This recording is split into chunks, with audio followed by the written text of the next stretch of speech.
Now in its fifth year running, the Screenmedia Expo 2012 is shaping up to be the biggest and best ever. Let's go and talk to some of the people inside. I'm here at the Signagelive stand with CEO Jason Cremis. How's the expo been going so far? It's been good so far, thank you very much. And what are some of the new things that you've brought about in 2012? Okay, we've been working closely with a company called BrightSign, who produce a range of very low-cost digital signage devices, which are an alternative to PCs. And we've launched a bundle, a £500 bundle with our software for 3 years, which is probably at least half the price of what it would be with a normal PC. Yeah, wow, that's very good. I mean, the barriers to entry are just kind of like halved. Exactly, yeah. I mean, what we're trying to do is to kind of commoditize the market and make it accessible to everyone. So we've been working on those kind of initiatives.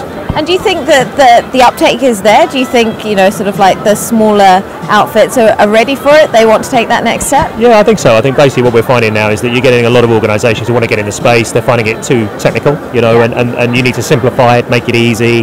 We've got applications where people can just take PowerPoint and push it straight to those kind of £500 products, so it's really easy now to get involved in digital signage. Oh, cool. Now, can you tell us a little bit about this one behind us that we have here? Yeah, exactly. This is an initiative. We've launched a partnership with a company called Play Network, who produce the music that you can probably hear in the background here playing in store, and we're working with them using Signagelive to deliver the visuals. So there's a couple of things that does. The first thing is there's another partner involved called Insteo, who are from Los Angeles, and what you can see is their social media content that's being driven here, and it actually listens to the audio music through the software, and it will actually pull artist content, etc., onto the screen. That's dynamic, which is pretty cool.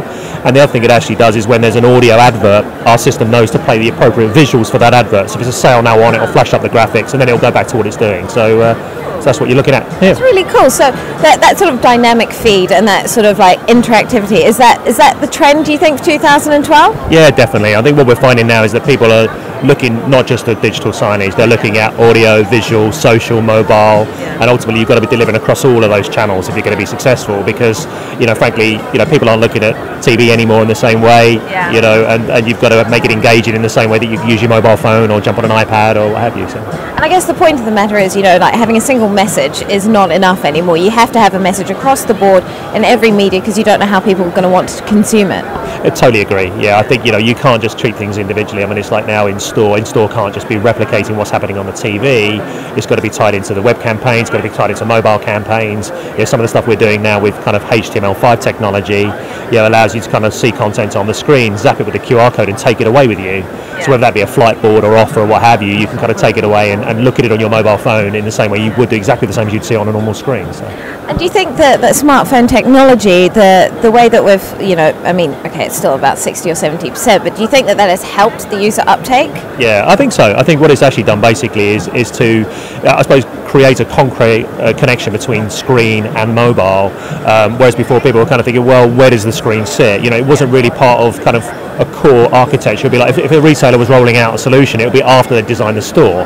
Now they're starting to think about, hang on a second, we've got mobile campaign over here, we've got web, we've got our traditional offline media, and now how do we glue those things together? And the screen is the perfect vehicle for that. So it's now becoming part of the blueprint of a lot of retailers' thoughts, and that's great. Mobiles help that. Yeah, and that integration, I guess, is going to really be the driving force in what carries it forward. Yeah, definitely. And I think the most important thing is that's the thing that makes it commercially viable. Okay, so a screen on its own is just pushing broadcast TV. It's got no measurable results against it.